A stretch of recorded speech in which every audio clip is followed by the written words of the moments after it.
We know about Donald Trump's endless golfing, right? We've talked about Donald Trump golfing a lot at his own golf clubs.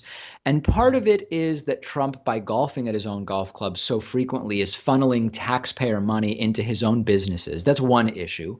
But with Trump, there's always some double standard or hypocrisy. And you might remember that Donald Trump would slam Obama relentlessly when President Obama was president for golfing a little bit. And Donald Trump is golfing more than any president in the history of the United States. And the golfing is becoming such an obsession, such a distraction, really, that Trump's golfing is now interfering with his duties as president of the United States. And you are paying for Donald Trump's golf. You're paying for Trump's travel to the golf courses. Your money is being yours and mine, by the way. I'm not exempt from this. I'm just as impacted by this as you are. Your money is being funneled into Donald Trump's resorts because of the entire apparatus that travels with him, that is booking rooms and renting golf carts every time Trump goes golfing. But it is now taking Trump's attention away from being president. You can make the argument that that's a good thing, right? If you believe that the less Trump does, the better off we are, that's an argument you can make. We want Trump not doing president stuff, but he's still raping and pillaging taxpayer money to play golf, and we should all be against that. Particularly, you would imagine, fiscal conservatives, so-called fiscal conservatives. 102 days Donald Trump has now spent on the golf course during his first 10 months as president.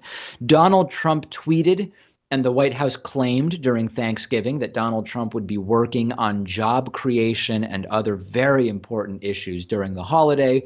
Turns out that he basically played golf the entire Thanksgiving vacation. And he also broke another promise, which was that while he was president, Trump told us his company isn't going to be working with foreign entities. Part of Donald Trump's vacation was spent surrounding the work going on with Trump World Golf Club Dubai, which is now under development in, as the name suggests, Dubai. Another broken promise from the campaign. And Donald Trump also sending unhinged tweets during the Thanksgiving holiday. You'll recall that, for comparison, President Obama last Thanksgiving went to work at a retirement home for military veterans last year. He did something similar in 2015. He worked at a soup kitchen in 2014. George W. Bush was also known for some volunteering on national holidays.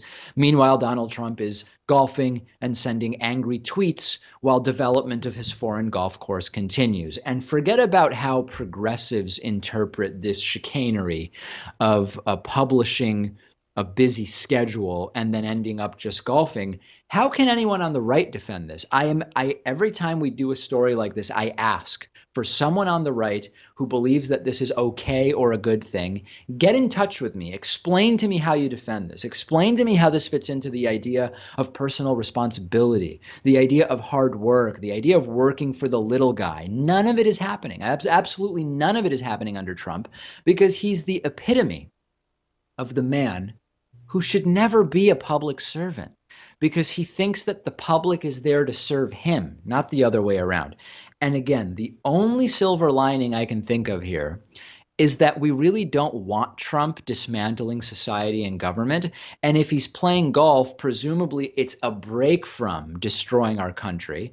And the fact that taxpayers are paying for it is the problem. The fact that it's another one of these horrible double standards from Trump is part of the problem. The fact that Trump lied endlessly about he would never really leave the White House and wouldn't have time to play golf because he'd have so much to do, that's the problem.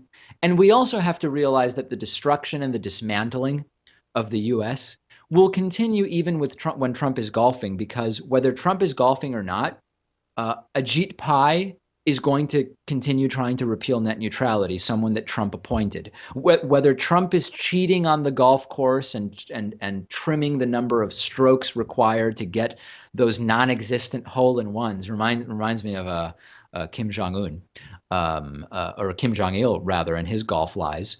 Whatever Trump is doing, whether he's in the Oval Office or on the golf course, Scott Pruitt at the EPA is taking that agency apart. And that is why you need to vote in every single election. And we'll be talking about Roy Moore's special election on December 12th and starting to gear up for the midterms very, very soon. That is the solution. Hoping Trump golfs so he doesn't do president stuff. It's not going to work because the people he's appointed are still going to get things done. We'll take a break. Back with more right after this.